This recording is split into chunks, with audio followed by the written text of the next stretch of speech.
Okay, I think we can just start with the introduction quickly.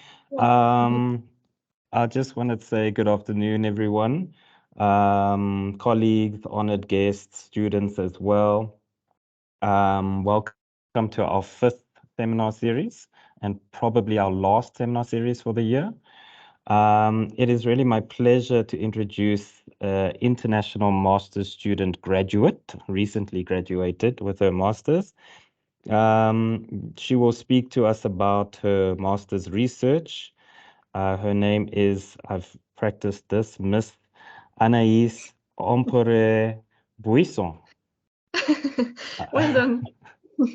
Yeah, I always wanted to say Buisson, but that's a beverage. So I'm thinking that maybe I would like a beverage at the end of the week, maybe, but Buisson.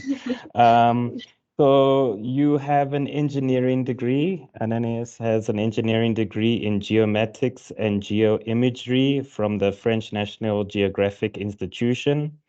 She graduated this year with a master's degree in prehistory at the University of Bordeaux, and she is interested in rock art conservation, war taphonomy, and the notion of underground space appropriation. And she plans to work as a research engineer on these topics, exploiting both her skills in archaeology and geomatics. Today, she'll speak about conservation on the Wonderwerk Cave paintings. So please, Anaïs, please, you can go ahead. Thank you so much. Thank you for this introduction. I'll try to share.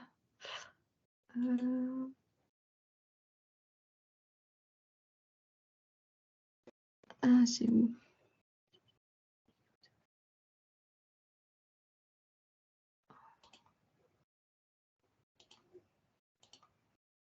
Hop. Okay, can you see the PowerPoint? Yes, thank you. Yes. Yeah, okay, sure. So let's begin. So hello, everybody. Thank you for your invitation, and thank you, Dr. Pinto, for your introduction.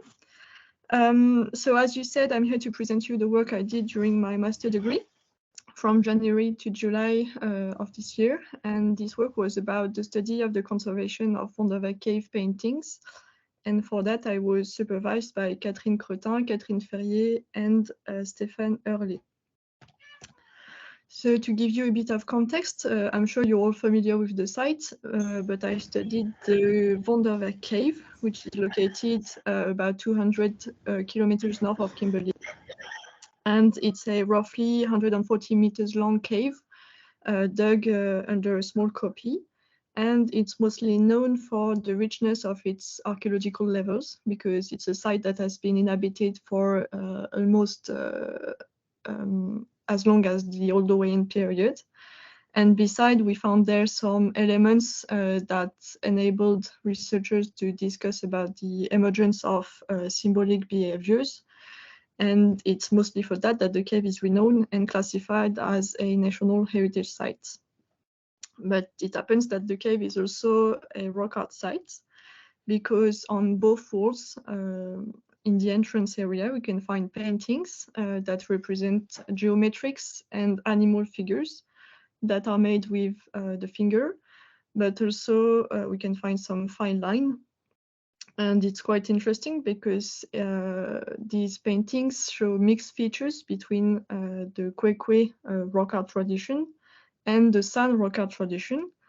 And so their study could bring new elements on the recent archaeology of the region and of the relation between the different groups that lived there during the later Stone Age. But unfortunately, these paintings have been quite little studied, and this because unfortunately they've been heavily damaged by graffitis, because the cave is quite known and prominent features in the landscape, and the many visitors left traces in the forms of graffitis, as you can see on the picture. And these graffitis make the paintings difficult to recognize and to see. In order to fix this, in the 1990s, a restoration work occurred, made by the artist Stephen Bassett. And during this restoration work, he tried to erase the graffitis, but unfortunately he used methods that are now quite controversial, because sometimes he pecked some of the engravings, and he used paint to cover the graffitis and sometimes the rock art. So now, thanks to this job, the paintings are much more visible, but it's sometimes hard to know if what we're looking at is the painting, the rock art, or the restoration work. So as you will have understood, the rock art in Wonderwerk Cave is quite unique and might bring new elements on the recent archaeology of the region. But it's a rock art that is also heavily damaged, mostly by anthropogenic pressure. And besides, for now, there's few conservation measures and no monitoring. That's why there was a real need for a conservation study, not only as a prerequisite for the study of the rock art in itself, but also as a need to ensure the durability of the site. That's why I did this conservation study, and most precisely, my question was to identify and characterize the impact on the rock art of the different alteration processes. These alteration processes being whether anthropogenic, such as the one I talked about, but also natural, because in every cave we also have natural alteration processes. So to answer this research question, I worked on 2 points. First of all, I did a condition assessment, which is kind of a general picture of a site at a given time. So it's an exhaustive description of the general state of the sites, which can be used as a comparison base over time.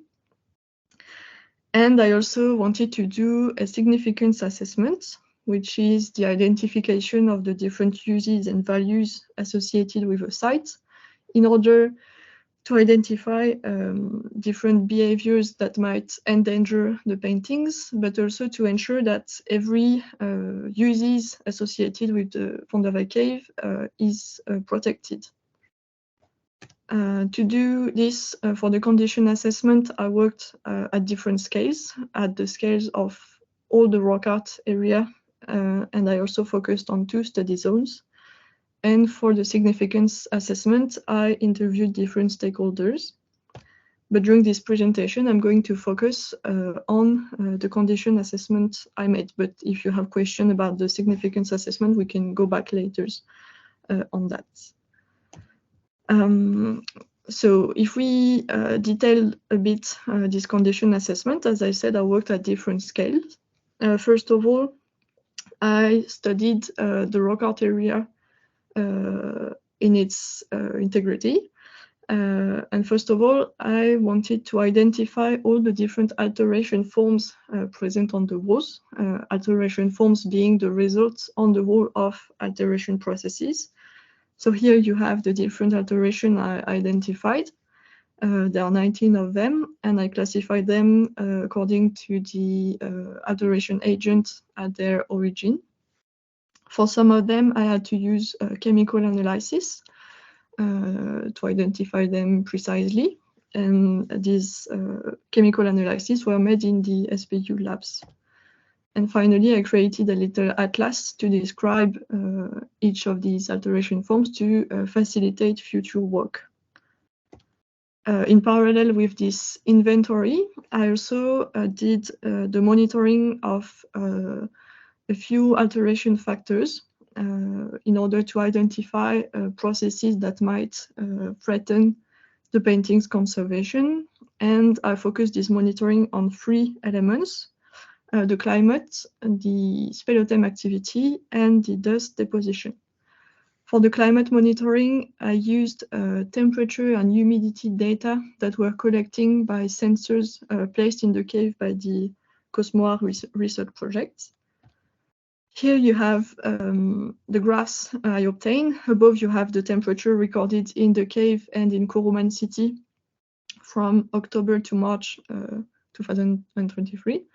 And below you have the temperature variation, so the speed of the temperature variation in degrees per minute. And what's great with these graphs is that we can see that there is no frost. The temperature doesn't go below 0. And the temperature variation is quite slow. It doesn't go above 0.06 degrees per minute, which is quite slow. And here you have the humidity data collected, above the humidity collected in the cave and in Kuruman, and below the risk of condensation. And we can see that in the cave, during the period of the recording, there was no condensation in the cave. So those are really good points because, for example, the frost or a high temperature variation can cause, for example, scaling, which is bad for the painting's conservation. And the presence of water on the wall can cause, for example, vegetation growth, which is also bad for the conservation of the paintings. Besides this climate monitoring, I also wanted to monitor the speleothem activity because, as you can see, there's a lot of speleothems in the rock art area. And if these speleothems were to be still active and to cause water runoff, that would be bad for the paintings. So to monitor that, I took regular picture of each speleothems. But strangely, I could observe no hydrological activity. I said strange because visitors in the past, in the previous years, observed humidity around this speleothem. So maybe the time at which I did the monitoring was not right and was not representative of the normal hydrological activity. So for that, it would be necessary to continue this monitoring over a longer period of time. And finally, I did a dust deposition monitoring because in Wonderwerk Cave, the dust is really fine and can become volatile really easily. And to do this dust deposition monitoring, I placed little dust traps composed of folded papers along one panel. And I counted regularly the dust grains deposited on these traps. So that's the graph you can see on your right. And we can see that the dust deposition is quite continuous, but I could not observe any tendency depending on, for example, the proximity of the cave entrance or the height of the dust trap. But I did a little granulometric analysis that showed that the principal factor of dust mobilization is the anthropogenic or zootic circulation. So in this regard, it's really great that the visitors entering the cave are using a walkway because this limits the dust mobilization. So just a little sum up of this alteration factor monitoring. It showed that Wonderwerk Cave is relatively stable because it's quite dry with low temperature variation. I could observe no hydrological activity, and the dust deposition is really limited by the use of a walkway. So those were the work I did at the scale of the entire rock art area. But to do this condition assessment, it was also necessary to document the position of the rock art figures and the extent of the alteration forms, so to do a map of some of the panels. But unfortunately, it wasn't necessary. It wasn't possible, sorry, to do this map, this relevé, on the entire rock art area. That's why I chose 2 study zones on which I produced an orthophotography. Orthophotography being a photogrammetric produce that is kind of a flat image of a surface. And on this orthophotography, I made different image enhancements. And finally, I made the relevé of different elements using the QGIS software, which is a GIS software. So yeah, so this is the the study zones I chose. Here you have images of the west wall and east wall rock art area, and I chose 2 zones approximately at the same distance from the entrance. And here you have the results of the relevé. So this is the rock art figure relevé on the main study zone. For each rock art figure, I also documented its visibility, so the easiness with which we can distinguish the figure. And on the relevé, you can see that the darker the blue is, the more easy it is to see the figure. And on the same study zone, you have here the relevé of alteration forms. So you can see that there are quite a lot of them, and they correspond to the alteration forms I identified during my inventory. So you can see that both these documents can be quite useful, because if we make another relevé in, I don't know, 1 year to 10 years, it would be possible to see if the extent of the alteration forms change and if the visibility of the different rock art figures change over time or not. But I also wanted to exploit this relevé a bit further, and for that I created a dangerousness index. So the relevé is quite a qualitative method to observe the condition of the wall, but a dangerousness index is a more quantified method to assess the degree of rock art alterability. So there's different way of doing this, but what I chose to do is first to estimate the dangerousness of each alteration form. And I define the dangerousness as being the probability to evolve and damage the rock art in the future. So for example, a scale has a high probability to get bigger over time and so to damage the rock art in the future, whether, for example, a bird dropping has a low probability to evolve and is not very dangerous. And when I did that, when I compiled the different dangerousness of each alteration forms, I wanted to represent it in a spatial way, in the form of a heat map. So I compiled the different dangerousness index for each alteration forms, and I represented it in the form of kind of a density map. So here is the result. You can see that the more dark the red color is, the more you have a concentration of dangerous alteration forms. So this kind of map can be used, for example, to identify places where alteration forms are concentrated. And for example, in the center of the image, we have a high concentration of dangerous alteration form that is superposed to rock art figures. So for example, this area is threatened, and it would be nice to maybe survey this area more precisely.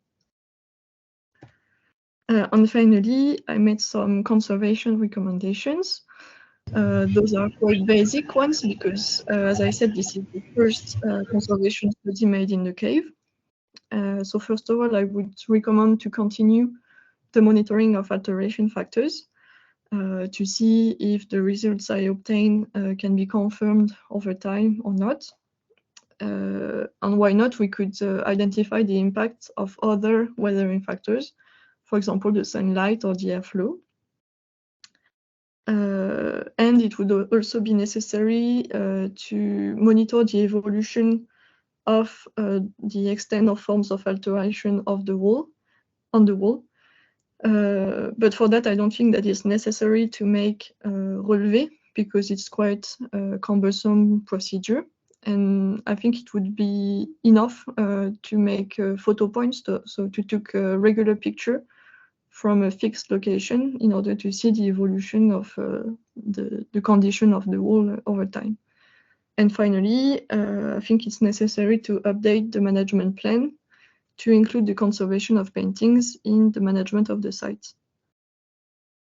And as a conclusion, So what I presented you is my proposition for a first study of the conservation of Wonderwerk Cave paintings, but there's still a lot to do. It would be nice, I think, to dig a bit further on the study of chronology and superposition to see if we can identify different phases of paintings and to see how the alteration events occur in this chronology. It would also be nice to do a geomorphological study in order to understand a bit better the formation of some of the alteration forms. And finally, what would be nice is to make the link with the ground archaeology, because just below the rock art area, we have a dense LSA occupation with pigments and art mobilier. So it would really be nice to make the link between the ground archaeology and the wall archaeology. So that's all for me. Thank you all for your attention. And I can take this opportunity to thank everybody that helped me during this internship, and in particular the South African actors I met. So thank you all. And if you have questions, I'd be glad to answer them. Oh, thank you so much, Anaïs. That's amazing and very thorough. And congratulations on completing your master's. I actually, when I first listened to your proposal, compared to now, it's amazing how much, not only in confidence, but just the understanding is so much clearer, which happens to all students, which is great. But congratulations. I think I'll just kick off on maybe a question before I open it to everyone else.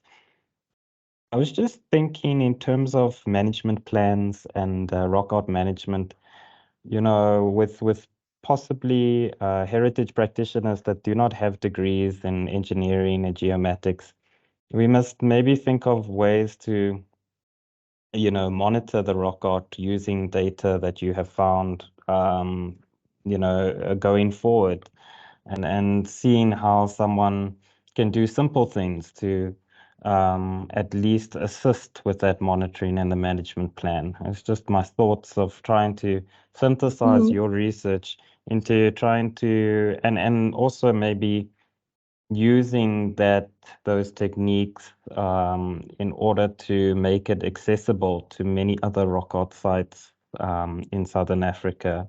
It would really be beneficial. Yeah, so that was just something that I was thinking about. And then also in terms of the stakeholder engagement, you kind of left it there. Do you want to just say something about who you actually spoke to? Because I know that a lot of the attendees here would also like to hear a little bit more about that. Yeah, sure. So I talked with Mpo Molema, which is a member of a community in Kuruman, and who used to take people to visit some spiritual sites in the region. And she used to visit Wonderwerk. So I talked to her about the way she sees the current management of the sites and the way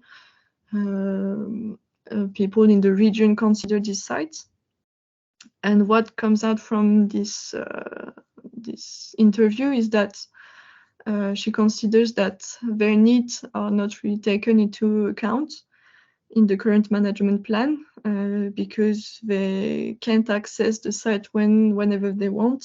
And for example, for now it's closed on the weekend, and that's the time at which they would have wanted to come to the site.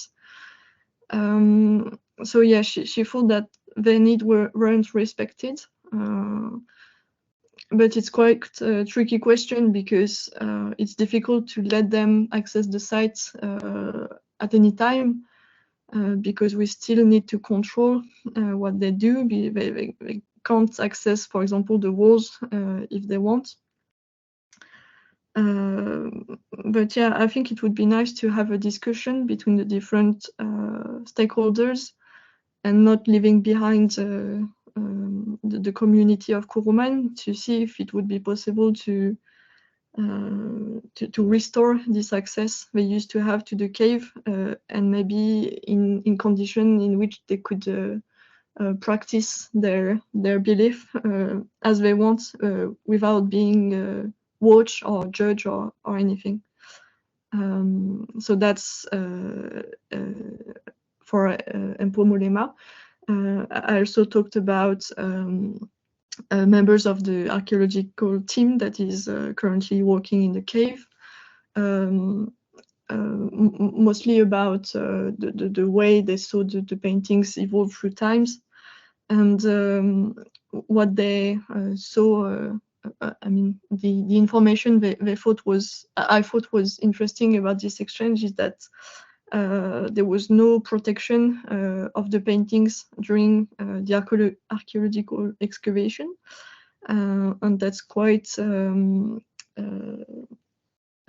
threatening, because during the excavation work there's a lot of dust that is generated, and so that might damage the paintings. And in the same idea, it would be nice to discuss with them to see if they could put in place some measures to protect the paintings during the excavation work. For example, by placing sheets in front of the paintings to prevent the dust from depositioning.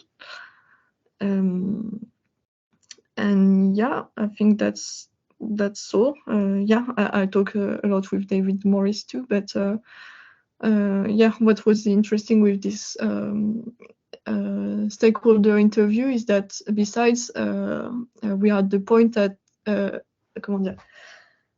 right now there is discussions with the different stakeholders about the management of the cave, the ownership of the cave, and that's a good opportunity to remake this management plan to include all of the different stakeholders. I don't know if that was clear, if that answers your question. Yes, it does. Thank you so much. So is there any other questions from the floor?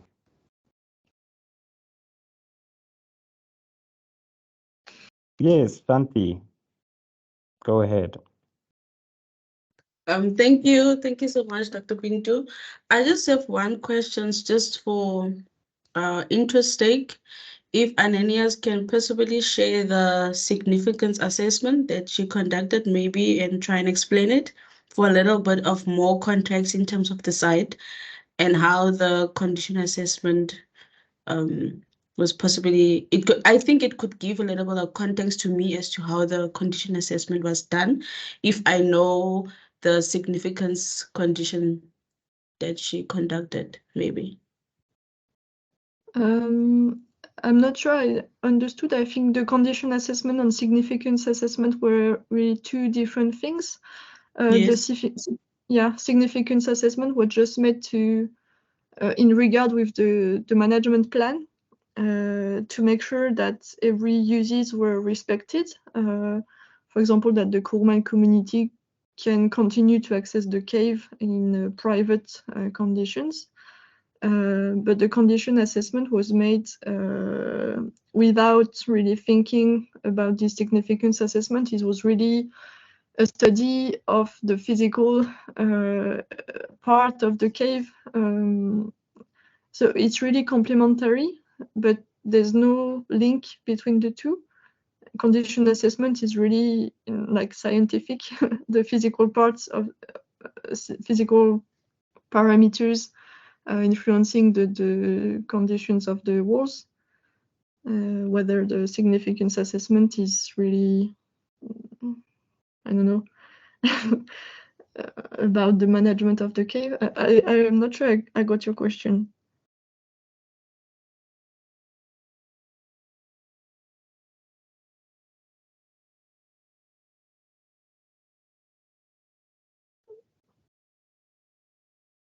Okay, right. Thank you, Shanti. Anyone else? Yes, can you hear me? Yes, Hugo, go ahead. Yes, well, thank you. Thank you, Anaïs. It was very clear. I was just wondering if you could give me some more details about the people who have come to Wonderwerk Cave. What kind of thing do they do? Are they related to each others? Do they gather in some specific areas? I mean, can you give me some more broad information about these peoples and what do they do here? About the tourists visiting the cave, or about the local community that wants to visit the cave for symbolic behaviors? Yeah, the latter ones, yeah, the one from Kuruman. Okay, so in fact, nobody comes anymore because what Ms. Molema told me is that the fact that the cave is now difficult to access, that they can't access it without being seen in kind of a since the cave is not anymore respected as a sacred site, since everybody can access it without being purified or something like this, they do not consider it anymore as a sacred site, and they don't want to get there anymore. So for now, nobody comes there to practice some ritual beliefs. Because of the fact that the cave is open to the public and that nothing is put in place to keep their practice. But while I'm saying that, at the time I was at the cave, I observed one day that candles have been lit at the entrance of the cave, and I could not identify who did this. But it was outside the cave because they could not access the inside of the cave. But so I think people are still, some people are still coming at the cave, but maybe it's a bit, comment dire?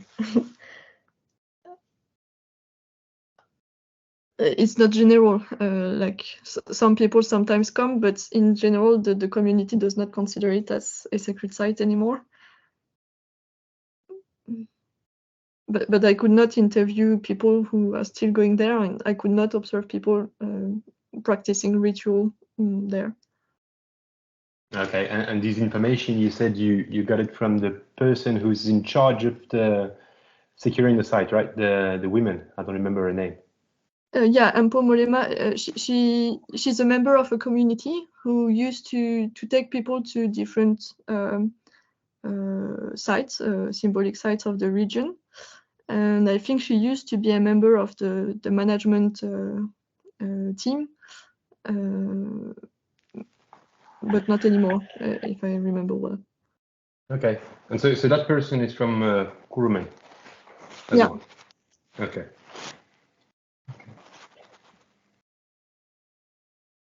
And so just one last question. You said they're not going to the site anymore because they feel like it's not respected because there's a lot of tourists.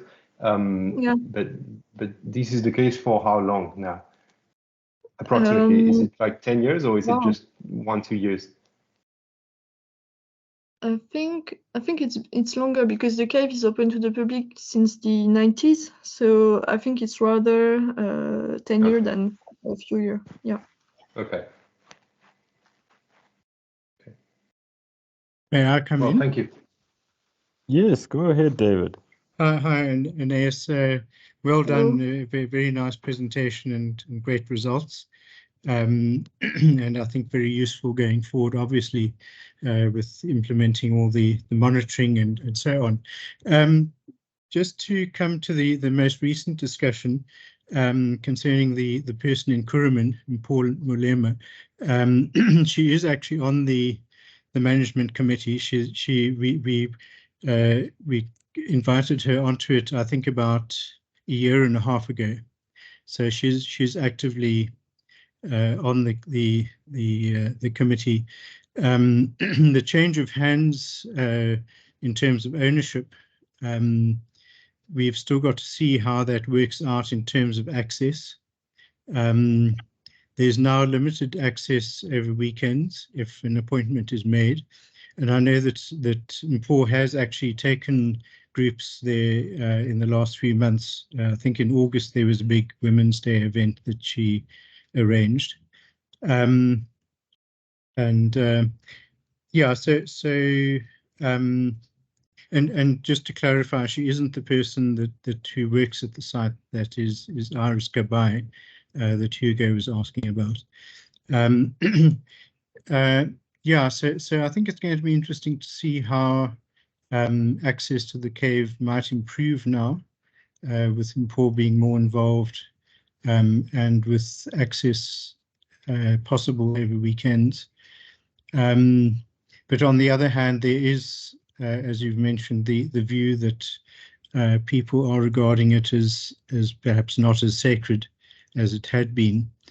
I think prior to the 1990s, there was probably much less visitation because it was locked up on private land. And so when the McGregor Museum became more involved in managing it from 1993, there was much greater access for community members. And I know that people have gone from time to time in wet years when it rains a lot and there's water dripping down onto the stalagmite. People go to source water there as sacred water. And one's been aware of other kinds of visits. I haven't ever encountered candles being lit inside the cave, except on the walkway recently. Last year, there was an event where candles were lit on the walkway. But as compared with the two rock shelters at Gamahana outside Kuruman, which is much closer to the community, there's a lot of lighting of candles right up against the rock face, which obviously can have a negative impact on the rock art. And I'm not quite sure how one would manage that in Wonderwerk Cave. So I think obviously lots of interesting discussions and negotiations lie ahead in the future. But thank you very much.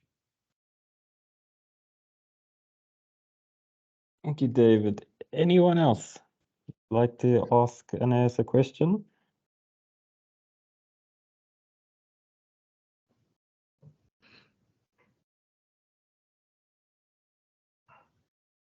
Okay. So I just want to close and say thank you so much for doing your research in the Northern Cape and for coming to Plaatje University. And please don't forget about us. And don't forget that your research is really important to relook at and to, like I said, implement with heritage practitioners. You know, I think that a lot of researchers come and do quite a lot of scientific studies, and you know, it's just published or printed and then not utilized. And you know, I can see the use of your research moving forward. So please don't forget about us. Let us have further engagements over this. And yeah, I haven't heard that you wanted to do your PhD though, or further study, or what are you going to do next? That's a good question. I don't know yet. No. For now, I'm looking for a job. But I'll see. I have to decide on which path I want to take for my future. But yeah, if you have possible application for my work, I'd be glad to help you. I don't know what you have in mind, but don't hesitate to ask me about it. We'll definitely do that. And good luck with all your future endeavors. And yeah, no, we look forward to hearing about you in the future. But yeah, and we also, I'm sure many of our students will also continue working at Wonderwerk Cave and researching at Wonderwerk Cave. So thank you again. Okay, thank you everyone for attending. Okay, Thank you very much. bye-bye. Thanks a lot.